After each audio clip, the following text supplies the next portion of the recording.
હનુમાનજીને શ્રાપ મળવાથી લાભ થયો કે નુકસાન? કયો શ્રાપ મળ્યો પણ હનુમાનજીને ખબર છે? ફોન આવ્યો હતો છે કે કાંઈ ઇમરજન્સી કામ હોય તો કે આમાં કરજે વાત થાય.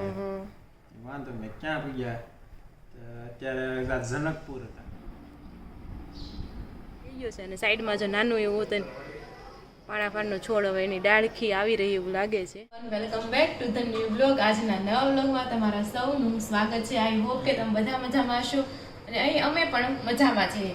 તો આજના બ્લોગની શરૂઆત થાય છે આપણા પ્રિય રસોડામાંથી. તો આપણે જે ચા મૂકી દીધી છે, ભાખરી થાય છે અને સંજયભાઈ અહીંયા અત્યારે શિરામણ કરી રહ્યા છે. એનું બપોરનું અને સવારનું શિરામણ સેમ હોય. સવારે જે શાક બનાવ્યું એ શાક અને ભાખરી ખાશે અને બપોરે એ શાક અને ભાખરી ખાશે. તો આજે આપણે બનાવ્યું છે તુરિયાની સબ્જી, તુરિયાનું શાક બનાવ્યું છે. અને તિથિની વાત કરીએ તો આજે છે 12 મે ને આજે છે સોમવાર. હર હર મહાદેવ. અને બુધવાર, એમને બધા વાર ખબર છે, અલગ અલગ દેવી દેવતાના હોય. મને બાકી બધા દેવતાના મને ખબર છે, બરોબર. બુધવારે કયો વાર આવે, કયા માતાજી કયા દેવતાની પૂજા કરવામાં આવે ખબર છે? તો તમને કોઈને ખબર હોય ને કે બુધવારે શેની પૂજા કરવામાં આવે છે તો કોમેન્ટ કરી દેજો. બાકી સોમવારે મહાદેવ, મંગળવારે તને ખબર છે? ખબર હતી હે? હનુમાનજી. શનિવારે હનુમાનજી, શનિવારે શનિદેવ, હનુમાનજી તને આવે ને? હા. અને બુધવારને આપણે ખબર નથી. ગુરુવારે સાંઈબાબા, શુક્રવારે માતાજી લક્ષ્મીમાં લગભગ છે. અને શનિવારે તો હનુમાન દાદા અને શનિદેવ. અને રવિવારે તો પાછા કોઈ દેવી દેવતા, સૂર્યદેવ. રવિ એટલે સૂર્યદેવની. તો બુધવારની કોઈને ખબર હોય તો કોમેન્ટ કરી દેજો. બાકી હાલો શિરામણ થાય છે, જમવા માટે આવી જાવ બધા. અને આજે છે વૈશાખ સુદ પૂનમ. પૂનમ છે આજે. ચાલો તો જમવા. Hello everyone. તો જો અત્યારે છે ને સવારના 10 વાગી ગયા છે. આપણે ઘરનું બધું જ કામ પતાવી દીધું છે, પણ તડકો છે ને બહુ જ તડકો નીકળ્યો છે.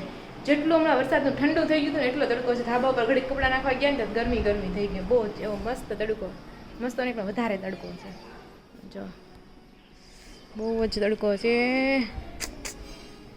અને આ બાજુ જો આપણા ફૂલ છોડ છે ને, આવડું આ જે 12 માસી છે ને તે ચોટી ગઈ છે ને આ પાન જો એકદમ પાછા જીવિત થઈ ગયા છે. અને બીજું કાંઈ પાણા ફળના છોડ છે ને હમણાં બહુ વધે છે. કેવો નનકો એવો હતો, થાય ન થાય એમ થતું હતું, પણ ફાઇનલી થઈ ગયો છે. અને સાઈડમાં જો નાનું એવું હતું ને પાણાફાળનો છોડ, હવે એની ડાળખી આવી રહી એવું લાગે છે, અંદરથી ફીટો હશે. અને તગડના પણ જે 2-3 ફૂલ છે ને થઈ ગયા, આવી ગયા છે. અને આમાં જે આપણે બીજ નહીં ખાતા ને એના જો નનકા નનકા ફીટા છે. એક અહીંયા ફીટું છે, એમ તો જો અહીંયા લીલું લીલું તમને દેખાતું હોય તો આ લીલું ઝીણું ઝીણું ફીટું છે. તો એવું અત્યારે વેધર છે કંઈ. ચલો તો આપણે કાલનું એક વર્ક પેન્ડિંગ છે જે કાલ બતાવું. ચાલો તમને. આ જે ઓમ છે એ બની ગયો છે હવે આપણો. હવે આમાં છે ને કલર કરવાનું છે. તો ચાલો હવે આમાં કલર કરી નાખશું.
હેલો ફ્રેન્ડ, તો અત્યારે વાગી ગયા છે 7 અને વાળુનો ટાઈમ થઈ ગયો છે, પણ ઉનાળો છે એટલે દિવસ બહુ લાંબો છે, અંજવાળ બહુ વધારે રહી છે. અને આપણી જે એક્ટિવિટી હતી લીપણ આર્ટની એ પણ કમ્પ્લીટ થઈ ગઈ છે, ઉપર પડી છે. હા, કરી નાખી છે મેં, મસ્ત બની ગયું છે. પણ હવે તમે અત્યારે છે ઉપર પડ્યું છે એટલે પછી તમને હું બતાવીશ. અને રોનક પણ જો અહીંયા ઘરે આવી ગયા છે ઓફિસથી. તો જય શ્રી કૃષ્ણ. તો કેવો રહ્યો તમારો આજનો દિવસ? What about today? કંઈક સ્પેશિયલ હોય, કંઈક રસ્તામાં સ્પેશિયલ જોયું હોય, એવું કંઈક સ્પેશિયલ ન્યૂઝ જોયા હોય, એવું કંઈક ગમે કંઈક સ્પેશિયલ દાબેલી ખાધી. ઓ લે, એવું થોડું હાલે, મારે ન ખાવી હોય. હું સાઈડ ઉપર ગયો તો, રિટર્નમાં આવતો તો સાઈડ ઉપર એમને આટો મારતો, ભાવેશ ન્યા હતો, હું ન્યા આટો મારવા ગયો, ત્યાં નાસ્તાનો પ્રોગ્રામ હતો શરૂ.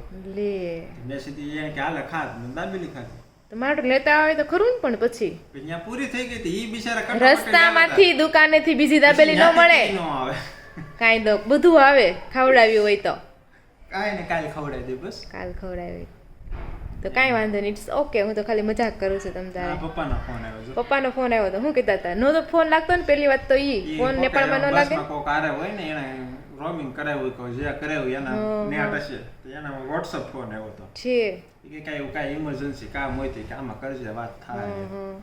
વાંધો મેં ક્યાં ગયા? અત્યારે જનકપુર હતા. વાવ, જનકપુર. મિથિલા કા કણ ખીલા. રામાયણની ભાષામાં કહી તો મિથિલામાં હતા. એટલે ઈ કે મિથિલ ત્યાં જવાનું નહોતું, ઓલું લિસ્ટ આવ્યું હતું ને એમાં નામ હતું જ નહીં નામ. છે તો ગયા. પછી એ લોકોએ પાછું એવું કર્યું ઈ કે હવે ત્યાં બીજું કાંઈ છે ને એક રહી જતું હતું. પછી કીધું ભલે તમે તો 2 દી વધારે થાય એમ, એટલે લઈ લેવું સારા, એટલે કે બાકી ન રહી. એટલે પછી જનકપુર ગયા. એટલે કાલે બપોર પછી નેપાળ બોર્ડર વટ્યા, એટલે કે આજ સવારે બપોર ઢુકડા ઠેઠ જનકપુર પૂઈ ગયા હતા. બરોબર. આજે તે આખી રાત ને થોડોક દિવસ કાઢ્યો બસમાં. તો સીતા માતા એક દેશમાંથી બીજા દેશમાં મેરેજ કરાય એવું થાય કે નહીં? કારણ કે અયોધ્યા કોઈ કેમ ખબર? હા, ઈ વાત છે, જ્યારે દેશ મોટો હોય કા એમે હોય ને, પછી ટુકડા ટુકડા થયા હોય. મંદિર દર્શન કર્યા કે આમ કહેતા હતા કાઠમંડુ નીકળવાનું છે, એટલે પછી મેં જોયું જનક કાઠમંડુ માં ભૂકંપ આવ્યો તો ઈ. હા, ઈ એમાં એને 12 કલાક એટલે મને લાગે છે આજ બપોર અત્યારે નીકળી ગયા છે જનકપુર થી, એટલે કાલ બપોર આજુબાજુ પૂગવા જોઈએ. કેમ કે હવે બધું અહીંયા હિલ સ્ટેશન શરૂ થઈ ગયું છે. હા, પણ જો ઉત્તર પ્રદેશ અને જનકપુર મતલબ મિથિલામાં બહુ ડિસ્ટન્સ નહીં હોય, કારણ કે છેલ્લે મમ્મીની ઉત્તર પ્રદેશ હતા, કાશી વિશ્વનાથ ઉત્તર પ્રદેશમાં આવેલું છે, ત્યાંથી પછી આમ વઈ જાય નેપાળમાં એમ. તો નેપાળમાં ઘણા મંદિર હશે કા રામના? આ જનકપુર નો મેં મેપ ખોલી જોયું તો ગંગા સાગર ને રામ સાગર ને એવા બધા નામ છે. સીતા મૈયાના મંદિર ને એવું ત્યાં છે, હોય જ ને. તો આપણે વિઝિટ કરવા જાય. જનકપુર જ નામ છે તો પછી. હા, મંદિર તો ભાઈ નેપાળમાં આપણા હિન્દુના ઘણા મંદિર છે, આ કાઠમંડુમાં નહીં, પશુપતિના. હા એમ તો બધા ભગવાન થોડોક ત્યાં બધા કઈક ને કઈક છે. અમારા સ્વામિનારાયણ ભગવાન નહીં ત્યાં જ તપ કરીએ એવા. હા, કેવું પર પુલાશ્રમમાં એક નીલકંઠ પાંડે કહીને તપ કર્યું હતું ને એને ત્યાં પુલાશ્રમમાં તપ કર્યું છે. ત્યાં પુલાશ્રમમાં ઓલું હતું ને છે કે 108 ગૌમુખ ધારા ને એવું કંઈક છે. બરોબર છે, કાંઈ નહીં, આપણે ક્યારેક ટ્રીપ કરશું નેપાળ ને આ બધું આપણે જોશું. તો ચાલો, વાળુનો ટાઈમ થઈ ગયો છે, કાંઈ બહુ ખાસ બનાવવાની ઈચ્છા નથી, કારણ કે ગઈકાલે રવિવારથી આપણે એટલું બધું ખાઈ લીધું ને, ઓલી ચાટ ને લોચો ને ઘણું બધું ખાઈ લીધું. હવે ડાયરેક્ટ આજે આપણે ખાવાની છે ચા ને ભાખરી. ભાખરી આપણે હાવ હાદી બનાવવાની છે, કાંઈ એમાં વધારે નાખવાનું નથી. પણ મને છે ને મેંગો કેન્ડી બહુ ભાવી, હજી પડી હતી ને કાલની પાસે બપોરે ખાધી તો એમ થતું હતું, જે એમ ઠંડી થતી હતી ને એમ બહુ મજા આવતી હતી ખાવાની. ફૂલ ઠંડી હોય ને એટલે ઓગળે ને એટલે વધારે મજા આવે, એટલે બહુ મજા આવતી હતી. એટલે હું તમને રિકમેન્ડ કરું છું, આ ઉનાળો છે તમે એકવાર જરૂરથી બનાવજો. તમે બહારની કેન્ડી ખાવ કેવી હોય કેવી નહીં, એ કરતાં તમે ઘરે બનાવીને એકવાર તમે ટ્રાય કરજો, બહુ જ મસ્ત બને છે. તો ચાલો, અને કાલનો બ્લોગ જોવાનું ભૂલતા નહીં, કારણ કે કાલે છે ને ઘણા બધા મહેમાન આપણી ઘરે આવવાના છે રોકાવા માટે. આખું ઘર ભરાઈ જાય, સાચી વાત છે. તો કેમ થાય, બાજુનું મકાનની ચાવી લઈ લો. ઈ ભાઈને કલર કરવાને આવે જ છે, કલર કરવાનું ફર્નિચર કામ ચાલી જ છે. હા, એ ભાઈને આપી દીધી છે, આપણી પાસે કલર કરવા આવે છે. એટલે કાલનો વ્લોગ જોવાનું તો બિલકુલ પણ ભૂલતા નહીં. તમે ગેસ કરો કોણ આવવાનું હશે.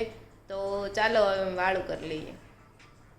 હેલો એવરીવન, તો અત્યારે વાગ્યા છે 9. દેખ લો ઇધર. હું દેખ લો, ડિસ્પ્લે નથી દેખાતી. હવે દેખાણ. હવે દેખો ઉપરની ઘડિયાળ છે ને એ 15 મિનિટ આગળ છે. એટલે અત્યારે વાગ્યા છે 9 અને આજની આપણી કલાકારી તમને બતાવું તો this is the Lippan art. એમાં આપણે ઓમ કર્યો છે અને વચ્ચે કાચ લગાડ્યા છે ને એવું બધું કર્યું છે. આમાં ખાલી એક જ મિસ્ટેક મને લાગે છે કે ઓમ છે ને આપણે પતલો થઈ ગયો છે, થોડું જાડો કર્યો ને આવું વચ્ચેનું છે થોડું ભરાવદાર લાગે. કાંઈ નહીં, હવે ભલે આમ નામ રહ્યું, તૂટી જાય ને ખરી જાય એવું થાય ને ફરીથી નવું રિનોવેશન કરશું ને ત્યારે ખાટો બની નાખ. શું કેવું તમારે? રિનોવેશન કરશું ને તો તમે કોમેન્ટ કરજો આ તમને કેવું લાગ્યું છે.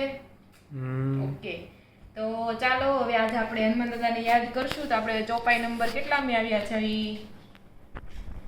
સહસ્ત્ર બદન તું મરો જશે. તો આપણે પહોંચ્યા છે ચોપાઈ નંબર 14. ચોપાઈ નંબર 14 એમ કે છે સનકાદિક બ્રહ્માદિ મુનીસા નારદ સારદ સહિત અહિસા શ્રી સનક, શ્રી સનાતન, શ્રી સનંદન, શ્રી સનંત કુમાર વગેરે ઋષિઓ, બ્રહ્મા વગેરે દેવતાઓ, નારદજી, સરસ્વતીજી, શેષનાગજી બધા તમારી સ્તુતિ કરે છે. સનકાદિક બ્રહ્માદિ મુનીસા નારદ સારદ સહિત અહિસા બધા તમારી હનુમાન દાદાની પૂજા એટલે સ્તુતિ કરે છે. તો આમાં એમ કીધું છે સનકાદિક અને અહિંસા એટલે શું? આમાં આવ્યું ને નારદ સારદ સહિત અહિંસા. આમાં અહિંસા એટલે શું છે અને સનકાદિક એટલે શું થાય એમ મને નથી ખબર. હનુમાનજીને શ્રાપ મળવાથી લાભ થયો કે નુકસાન? કયો શ્રાપ મળ્યો પણ હનુમાનજીને ખબર છે કઈ એમાં? એ ઓલો નાના હોય તો એ બહુ ઓલો કરતા હોય ને તો ઋષિઓએ શ્રાપ આપ્યો હોય. જે ચિત્ર અહીં દોરેલું જ છે, જેને ધમ પચાડા કરે છે ને ઋષિ જોવે છે. એટલે ઋષિએ છે ને શ્રાપ આપ્યો હોય કે તમને બધી વિધિ ક્યાંક ભૂલાઈ જાય ને એવું હોય છે એમ. પછી એમ કે તમને યાદ કરાવશે ને કોક તો તમને યાદ આવશે એમ. એટલે પછી જો ને હનુમાનજી જયારે લંકામાં પ્રયાણ કરતા હોય ને તો એને બધું ભૂલાઈ ગયું હોય એમ, એની શક્તિઓ હોય છે બધી એમ. એટલે પછી જામવંત હોય ને એને યાદ કરાવે કે યાદ કર નાનપણમાં આવું છું ને એટલે તને શ્રાપ મળે તો ભૂલાઈ ગયું છે એમ, એટલે તારામાં શક્તિ છે એમ. એટલે પેલા હું ઓલો દરિયો જઈને હનુમાનજી મૂંઝાય છે કે આ દરિયોમાં કઈ રીતે ઓલો કરવો એમ. પછી જામવંત યાદ કરાવે કે તમે તો પવન પુત્ર છો એમ, કે તમારા માટે કાંઈ અશક્ય નથી એમ. બરાબર, ઈ વાત છે ને. આજથી ફાઇનલી એક સવાલનો જવાબ તો આવ્યો. હનુમાનજીને શ્રાપ મળવાથી લાભ થયો કે નુકસાન? પછી ચાલો તો આવું જ છે. આજનો બ્લોગ થોડોક ટૂંકો હશે પણ તમે હમણાં કોમેન્ટ કરતા નથી. તમે કોમેન્ટ કરો ને તો અમે કોમેન્ટ પણ વાંચીએ, એટલે તમે જરૂરથી કોમેન્ટ કરજો. હવે આપણે ડેઈલી છે ને જે 3 સૌથી સારી કોમેન્ટ હશે ને 3 થી 5 એ આપણે રોજ બોલશું, એટલે તમે જરૂરથી કોમેન્ટ કરજો. તો આ વ્લોગ આપણે અહીંયા જ એન્ડ કરીએ છીએ. વિડીયો ગમ્યો હોય તો લાઇક બટન પ્રેસ કરી દેજો. ચેનલને હજુ સુધી સબસ્ક્રાઇબ ન કરી હોય તો સબસ્ક્રાઇબ પણ કરી દેજો. ફરી મળીશું કાલે નવા વ્લોગ સાથે. ત્યાં સુધી જય શ્રી કૃષ્ણ અને રાધે રાધે.